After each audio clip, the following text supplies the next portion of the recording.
Welcome to the Australian Property Investment Podcast.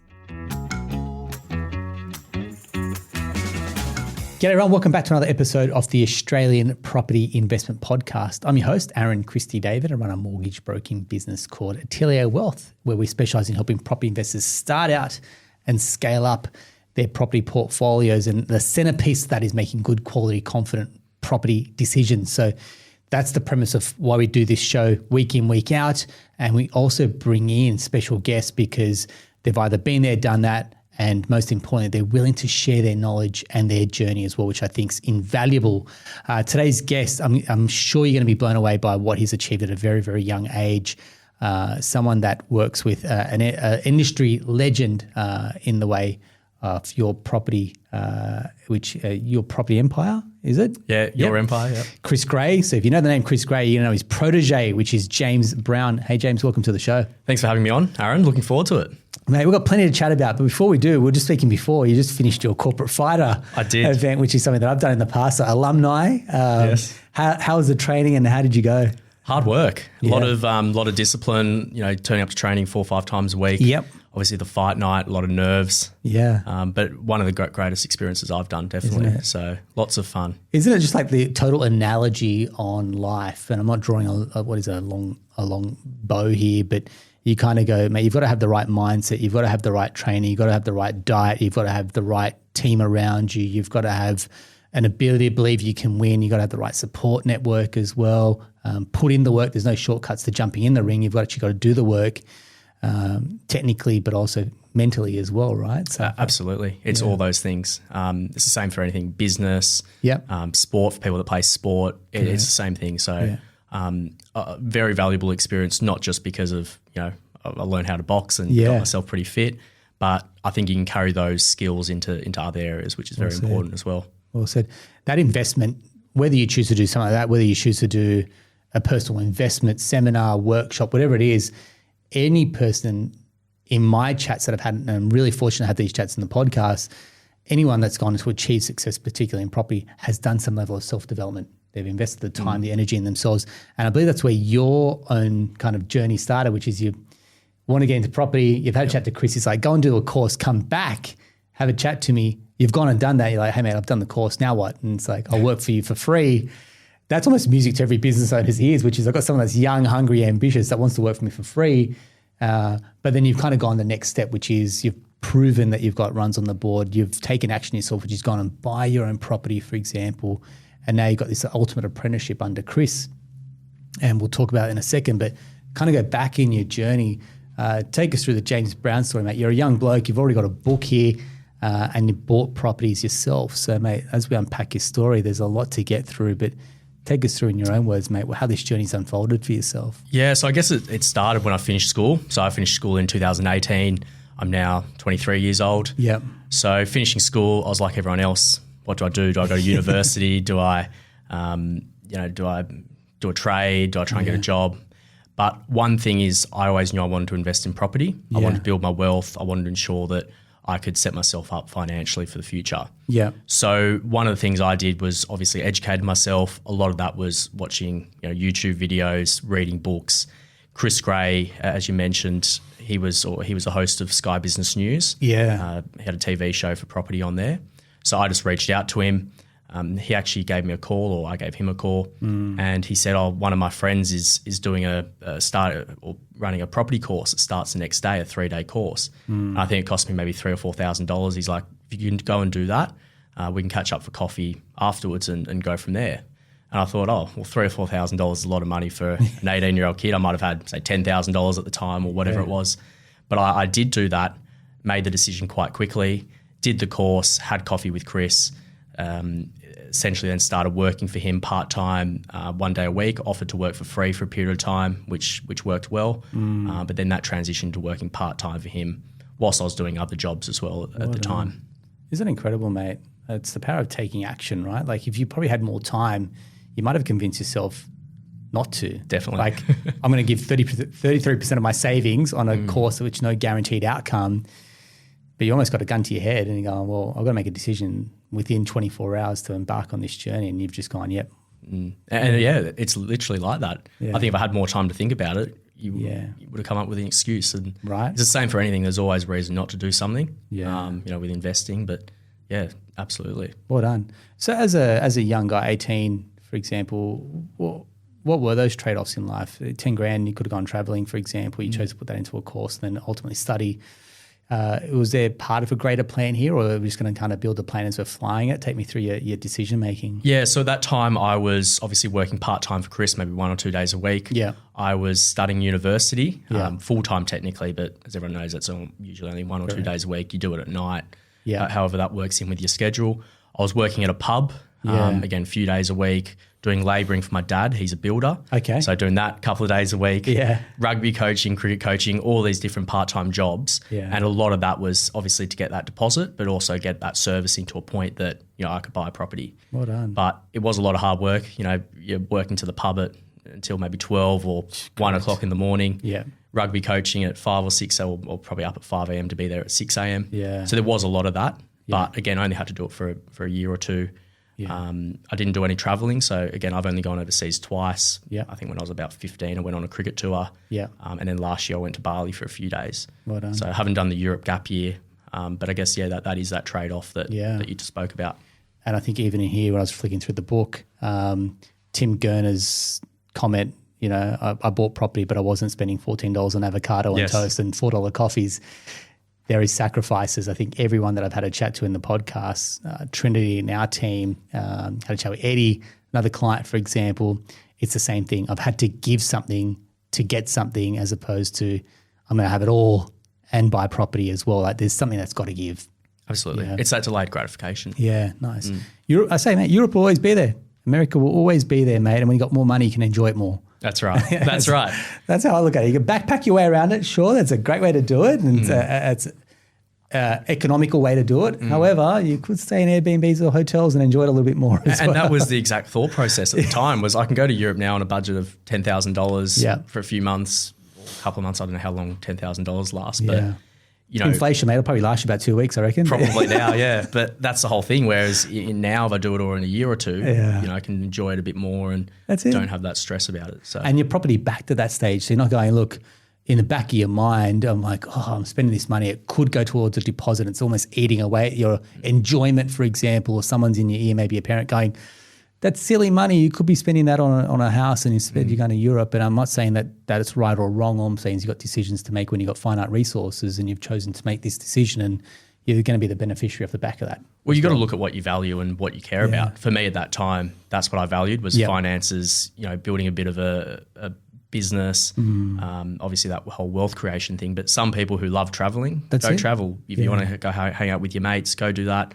I think it's different for everybody, but you just got to understand what works for you and what you care about and I guess go down that track. Mate, well said, well said. So why don't we start with your first property? Because I understand timing-wise, we're talking probably the start of COVID. Yes. We're talking co-purchasing, for example, with your cousin, and then you're buying a unit, which is a one-bedder. And so people are going, hang on, timing's COVID, which that's a ballsy decision.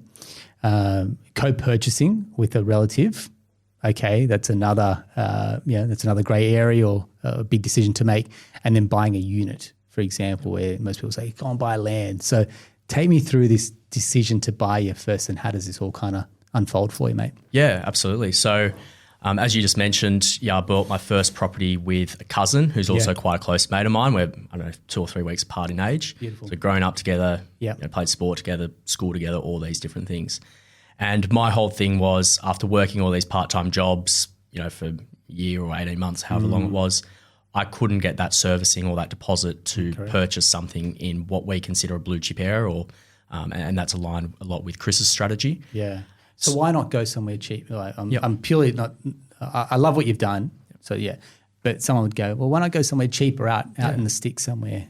Yeah, there's a lot to that. So and a lot of this comes back to having a good team around you, having a good bunch of mentors. Yep. And my whole thing after listening to Chris and speaking to him was get yourself into as good of a spot or as good a location as possible, especially whilst you're young, because you've got time for that capital growth to essentially build your wealth. Yeah. So generally speaking, there's 2 plays in property, or there's a lot of plays you can develop and renovate, but generally speaking, you're either going to have capital growth or rental yield. it's very rare for you to have both those that are sustainable over a long time. Well said. And there's a lot of different reasons for that, but you're generally speaking going to have one or the other. And I think different people need different strategies. You know, if you're a younger person, high disposable income, you can sort of carry those costs of holding that blue chip asset that's going to perform, you know, or grow in capital over time. Yeah. That works well for them.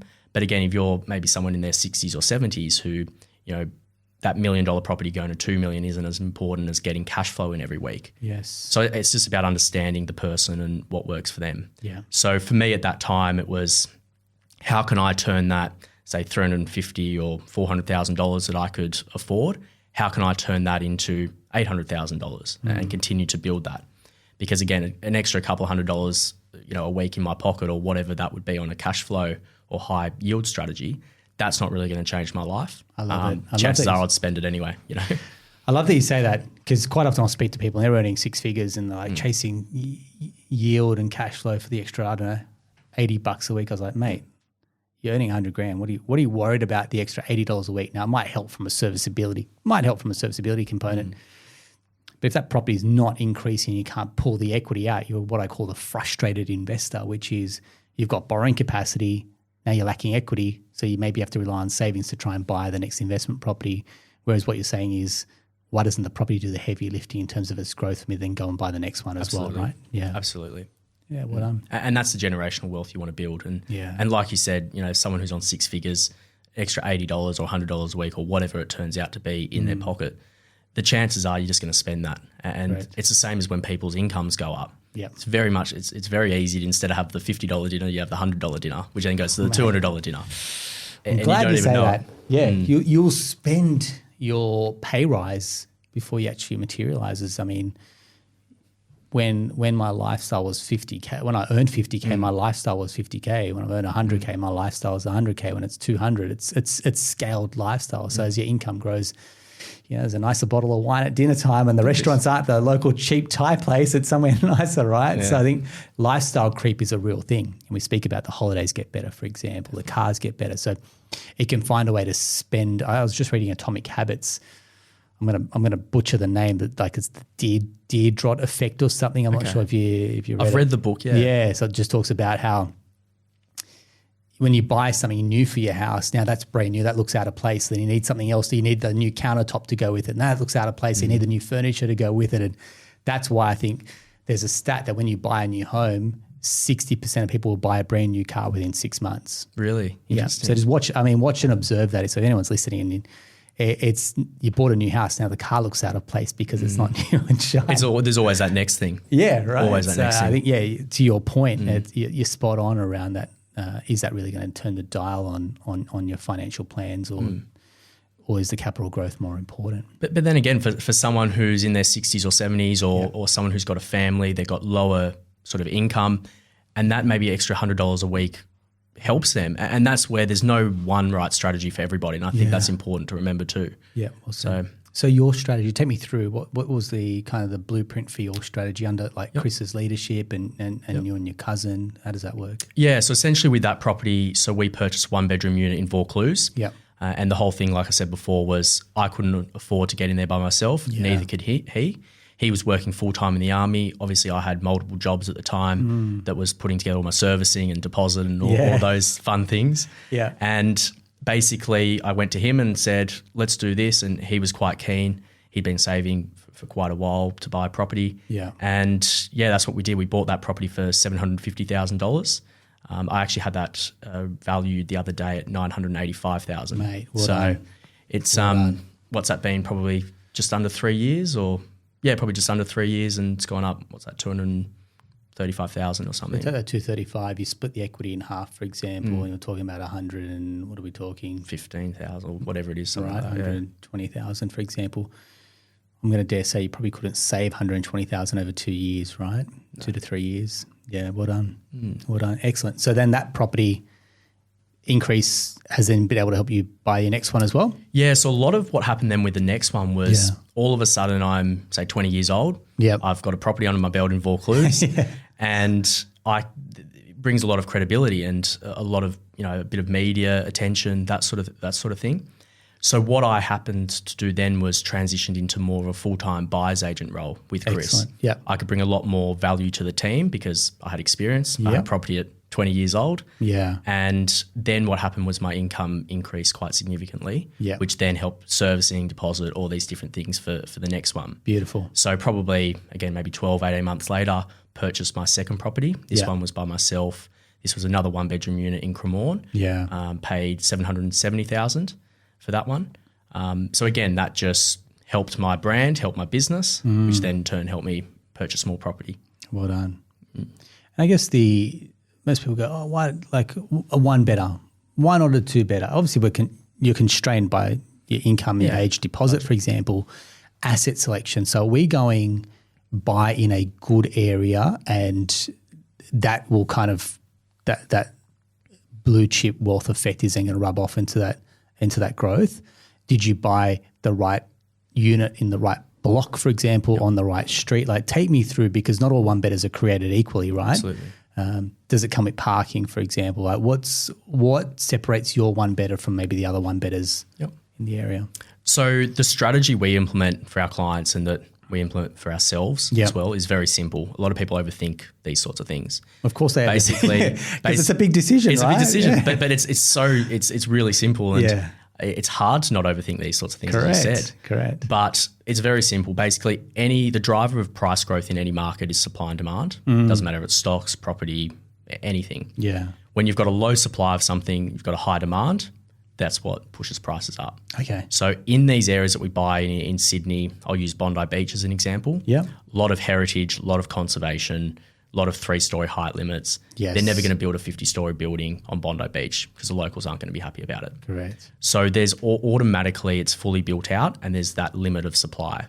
Yeah. Okay. Now on the demand side, it's close to the CBD but not in it. So all the young professionals who want to rent these things on high disposable incomes, they can afford to rent there. Yeah. And it's near the beach, near the pubs, restaurants, and everything. So Bondi Beach just isn't going to go out of fashion, is it? No, or I don't think so. No, you'd struggle to find something more iconic as well, right? Sydney coastline. But yeah, keep going. But yeah, so in Sydney, it's really that lower North Shore, parts of the inner west and the eastern suburbs. Yeah. And it's just looking for those areas where they're not going to be building these big buildings, and there's going to be that influx of supply. Right. So you think Mossman's another example, or Correct. Neutral Bay. And look, every now and then there might be a little one go up, but you're not going to have a massive influx of supply. Yeah, because I've seen one of your videos. I'm going to say, not Artarmon. Chatswood. Chatswood. Yes. That's right. They just keep building these. It's like Hurstville, for example, is that in those areas. Parramatta's another one that comes to mind, where they can just keep building. They've got obviously the land, but they've got these abilities just to keep building these ginormous. Zetland. Absolutely. You got to think the banks then have postcode restrictions or height restrictions, so automatically you're getting met with almost a marker that the banks don't particularly love them. They're pitched to investors that don't really have that. They're not the investment grade, for example, yes. So they're renting, churning, burning. They're going through them, the wear and tear sometimes on it, and then the strata adds up. So take me through your one betters. Are they in smaller complexes, for example, and the age, and kind of, is there renovation potential? What have you done on your ones? Yep. So the first thing is obviously location, which we've spoken about. And then the next thing is what's the actual asset that you're buying. Okay. So everything that we want to be buying is small boutique block of units. Yep. We don't want to be in one of those high rises like you mentioned. Okay. Yep. None of those Meriton buildings or anything that's massive. Yeah. The thing with that is, first of all, generally speaking, you've got higher strata fees in bigger buildings. You've got lifts, gyms, pools, saunas. Beautiful gardens. Yeah. But that doesn't help us as investors. Yeah. So higher strata fees aren't great. The other thing is essentially when you buy a strata titled property, you're obviously buying the unit itself. Yeah. But in one regard, you're also technically or essentially buying the land that unit sits on. Yeah. So when you're in a smaller boutique block of units, you're essentially owning a larger portion of that land. Nice one. Yep. It's a land that goes up in value. Correct. Buildings depreciate, lands go up. Yep. So owning a larger portion of that land over the long term is generally speaking going to be better. We want everything we want to be buying. We want to have parking. So when you look at investment properties, you've got A grade properties, B grade properties, and I guess C grade properties. Okay. All those properties in the good times rent well, they all sell well. You don't have any issues even you're in a good area. But it's in when you have the market downturns, that the B and C grade properties struggle, but the A grade properties in the good areas will still perform well. So parking, natural light, practical floor plan, good space, good size, all those sorts of things are important. So you could still have an ABC property, one bedders, or let's isolate your example. One bedders in Vaucluse, you could still have ABCs on the one bedders, right? So your Cs are like on the main road. No parking, for example, bigger block. Yes. And then the Bs would be maybe parking, poor aspect or noisy, bad layout that you can't really change. And then your A grade's kind of what you've then gone on to purchase. Yes. So take me through what's your filtering mechanism on A grade properties. What did that look like for you? A lot of it is actually dependent on, you got to look at what people want. So if you go to an open home, and a lot of what we want to buy is off market, so you don't have that competition. Right. But if you are in the market, go to the open homes, see what a lot of people like. If there's a lot of people at one particular open home, generally speaking, the characteristics of that property means it's a good property. If you go to another open home or another property that has been on the market for 3 months, no one's bought it, no one's turning up to the open homes, observe what the difference is between that property and the other one, and that's what you should be looking for. Nice one. So look for demand. I think it's almost contrary thinking, because most people go, that one's been on the market for a while, it's not moving, I can negotiate and sell it, buy it well, and and it's almost the other way, where you want to go where the herd's going to go. That's the one that's in demand, because a lot of people are gravitating to this type of property because it ticks a lot of boxes. Maybe it's the style, maybe it's the layout that's attracting people as well, or the feel of it. Some properties just feel good, and everyone gets that same feel. But it's got a view, wonderful view, for example, as well. But it's well said, because you got to remember, if you're buying a bargain now, the things that make that a bargain today, whatever those fundamentals are, they're not really going to change in 20 years' time if you go to sell that. So then you're going to have to sell for a bargain. I'd much prefer pay a fair price for a good property now and then get a fair price, or look, our strategy is to never really sell, but I'd prefer to do that than get a bargain on a poor property. Because it's going to not perform as well. Mate, well said. Thanks very much. And I guess to go back to one part, you're young, borrowing capacity, then trying to nail that component, because this is probably the worst time of your life when you're trying to 18, sub 20, for example, is the lowest you're probably ever going to earn in your lifetime. So take me through, how did you then unlock the borrowing capacity piece and the deposit piece for if we've got someone young listening, mate? Yeah, a lot of people think the deposit is the hardest bit. And I agree, it is difficult, but servicing, especially when you're young, is very difficult. So one thing that I say to people, and I speak to a lot of younger people about property, that is, you have to invest in your skill set. You have to invest in your business, your career, whatever it is that's going to increase your income. Well said. Because your income is directly correlated to essentially how much you can borrow from the bank. And that directly correlates into how big of a portfolio you can build. Mate, well said. That is not the first time I've heard that today either. Oh, okay, good. Good. So I guess being able to turn the dial, like there's only so much. The biggest shame for investors is when they've got equity and they can't access it because they don't have the borrowing capacity to pull out that equity. So they can see it, they just can't touch it, and it's like it's teasing them almost. And what you're saying is, well, you can turn the dial personally on your own income potential, and that's going to give you a greater uplift. And investing in yourself, I'd say, is people think investing in property is their greatest asset. It's like invest in yourself, and that's going to give you far better 100% as well. I think you need to invest in both. At the moment, I'm investing a lot in marketing, business, all those sorts of things, because I'm at a cap servicing wise. So you gotta keep doing that, because otherwise you're not going to be able to buy any property. And it goes hand in hand. Invest in your business, gets you more property. Property goes up, then increases can increase your income, because I guess in my circumstances increases my brand and everything like that. So it all goes hand in hand. Yeah, perfect. Well said, mate. And then and you've got someone in your corner like Chris. So not everyone's fortunate to have someone like Chris, but you can obviously access Chris through his videos. He puts out some great content, for example. What does the rest of your team look like? So you're obviously co-purchasing with your cousin. So you guys need to get on the same page as well. The rest of your team, what does that look like in terms of where they're supporters, where they're detractors, and who's on the journey with you guys? Yeah, I'm very fortunate. I've had a lot of good people around me. Obviously, the guys at Empire that I've worked with, there's a number there. I've invested a lot in sort of communicating effectively. I had like a coach for a period of time. Well done. She was very good, and all those sorts of people help that support network and Yeah. help with those sorts of things. Yep. But I guess you're always going to have those detractors. And like you mentioned, when I purchased that first property in sort of the beginning of COVID, a lot of people saying, don't do it now. You're crazy. The world's falling apart. Yeah. And I didn't know. I'd be lying if I said whether I knew whether the world was falling apart or not. But I think you've just got to make a decision, go with it, because what I found is the same people that were saying when I purchased my first property to not buy, that they were the exact same people when I purchased my second property. They were saying, no, don't buy. And their reason then was, it's the top of the market. You're crazy to buy now. Yeah. So for those people, or if I took those people's advice, I'd never be buying, you'd never be doing anything. Yeah, that's correct, isn't it? And we'll get this often, maybe it's family, maybe it's a loved one, for example. It comes from a place of protection, or it comes from a place of we're trying to help you not make bad decisions. But ultimately, I have a rule. It's no pay, no say. So if you're not paying my mortgage, you don't get to say what decisions. And it's not, what's the word? It's not arrogant. It's just going, hey, look, this is something that I'm going to have to live with. If it's a good decision or a bad decision, the consequences are mine, because effectively I'm paying this mortgage, right? Definitely. So, and I think sometimes people can take those detractors to heart versus the amount of times you talk to your Chris's of the world, you talk to any of the buyers agents that have gone on to build high caliber, big investment property portfolios. They bought at some bad times. Back in hindsight, they were bad times, in technically speaking, in the market to be buying, but that didn't stop them. Exactly. Yeah.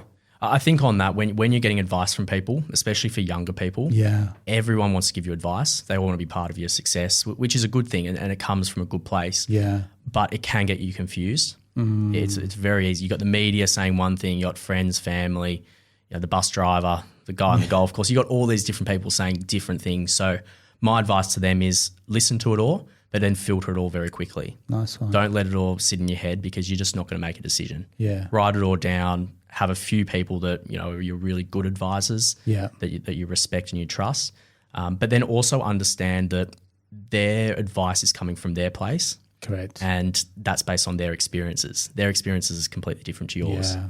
So you just got to understand why they're giving that advice. Yeah. And then see, I guess, how that works in with your situation. Well said.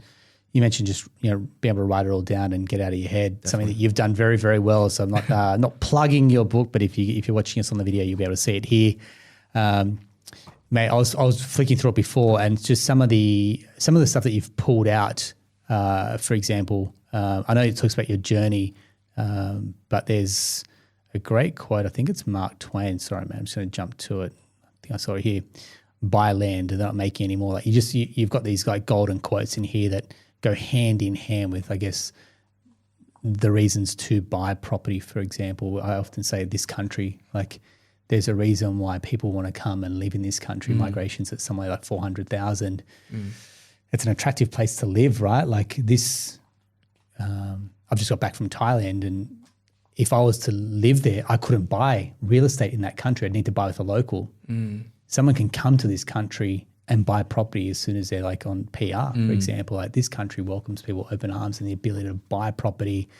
Look at what you've been able to do. Like you're creating intergenerational wealth at such a young age purely by making a few good decisions, and the government gives people incentives to buy their first property. Like there's not many countries in the world where you're incentivized to buy and given a leg up. So mate, I want to say kudos to you for being able to put pen to paper. I know this is a lot of hard work that goes into writing and bearing your soul. So take us through what inspired the journey to write your book. It's called The Rookie Investor, and I just hit up James to get a couple of copies, so we'll give away a few copies on the book. But take me through what's inspired the journey and what can readers expect from your book as well. Well, I think a lot of it was, obviously I do a lot of content I put a lot of content out on my social media, Instagram, TikTok, those sorts of things. And with that is I have a lot of people asking me questions. And what I realized after a period of time was a lot of the questions are the same questions. Yes. And it's the things that everyone wants to know. Yeah. And I just one day sat there and started typing out on a Word doc, thought I'll write a book. And at that time, I guess I didn't really know whether or not it would eventuate, but it continually just kept evolving. And I had the book. So I guess the whole purpose behind it is try and add as much value to anyone that's looking to get into the market, where it's younger people, older people.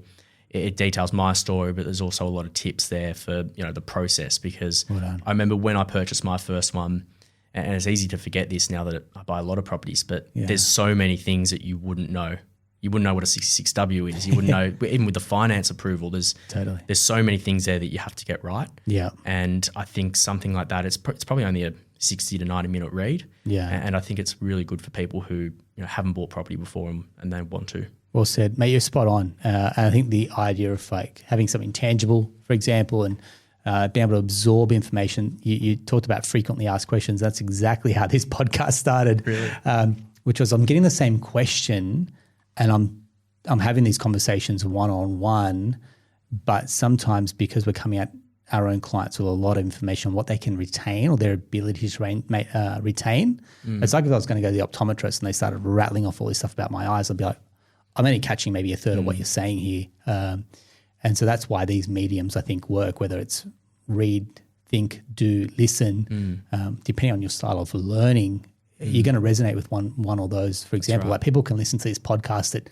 1.5 times. I wouldn't be able to keep up, for example, or a YouTube video at 2 times speed. But so if it's a book that you kind of absorb information, you want to get a copy, please feel free to reach out to us. And we've got ebooks that are going to be helpful to give away as well, mate. So I want to say thank you very much for sharing your story. I know it takes a lot. When you mentioned that, the media kind of caught wind in your story, it can almost take, I won't say take the wind out of your sails, but there's plenty of people that were kind of negative about a young guy that's been able to buy real estate and then go on to scale up. And, that goes against the grain of what young people are doing. But to that point, that's the whole reason why this is a great story, because it does go against the grain, but it also shows that it is possible. When we talk about the first home buyer age being in the high 30s, we need to change the conversation, mate. Right? Like we need to reframe the way that you buy property, and it's not that it's not hard, it's just possible. It's like what you said before. There's no other country or not really any other countries that I'm aware of that first home buyers get as much of a leg up as what they do in Australia. Yeah. And yet we want the government to do more. I'm like, the government's trying, mate. They're going 5% deposits with no mortgage insurance. You think 5% on a, it's a very, what are you going to spend in Europe for a gap year, 20 or 30 grand? I mean, I'm not sure, but that's almost a 5% deposit on a half decent property. Yeah. So it's definitely possible. It's definitely achievable. But it's like you said at the beginning, it's that trade-off and working out what you want to do and, not making those excuses, because it certainly is possible. Yeah, correct. I want to say thanks very much. So, if that kind of resonates with you, or it's challenged you a little bit to reframe the way that you think, I'd love for you to reach out to us, drop us a question. If you've got James, a question for James, active on socials, so check him out. We'll include links to all your social platforms as well, and the details to you and your team over at Your Property Empire as well. But I want to say thank you very much for your energy. I love when people come on and share their stories as well, because I think that's powerful. It's obviously a lot to bear your soul and talk about your journey, mate, but people get a lot out of that. So thank you very much. That's right. Thanks for having me on. I've enjoyed the conversation. I love it. And say hi to Chris. Chris was, we'll include the details. Chris was one of the first to come on. I know, you're telling. Yeah. I think back, it was terrible. I look at the great studio that we've got up here in North Sydney. That was a co-working space in Chippendale. Ask Chris. It was a co-working space in Chippendale, and I didn't even have the right plugs and the right cords and everything. It was so bad. And yet he just smiled right through it, mate. And it's the type of bloke that he is. So, he's a great guy. He's been on the journey doing this podcast and seeing you guys grow as well, mate. So testament to you. Well done. I look forward to seeing the next round, mate. What's in store in the future for yourself as well. Well done. Thank you. Beautiful. That's another wrap. That's a wrap for another episode of the Australian Property Investment Podcast. If you've loved it and you want to give us a review, we'd love that. But even better, if you've got some questions, please feel free to drop us a line and keep the show going as well. And to all the support and all the feedback that we get, a heartfelt thank you very much for your time and your ears as well. That's a wrap, and we'll talk to you next time.